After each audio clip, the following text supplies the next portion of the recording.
अस्सलाम वालेकुम हाज़रीन ऐं नाज़रीन। ड्रामा सीरियल दुलाब दोस्तों एक अहिड़े मोड़ ते पहुची चुको आहे। अचण वारा जेका एपिसोड आहिनि उन्हनि में हिकु वॾो कमु थियण वारो आहे।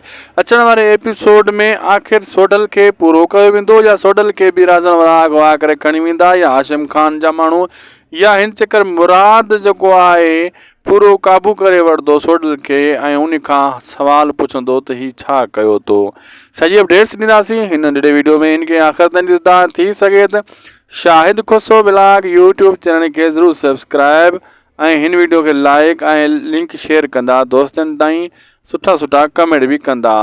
हलों था पंहिंजी अॼु जी मुख़्तलिफ़ अपडेट की तरफ़। दोस्तों अचण वारा एपिसोड में सोडल सां हाणे को न को चकर थियण वारो आहे ऐं यादि करे छॾियो मुंहिंजी इहा ॻाल्हि तव्हां जॾहिं उहो पंहिंजे घर में दाख़िल थींदो ऐं वापसि वेंदो उन टाइम उन सां को न को मसइलो हाणे थींदो।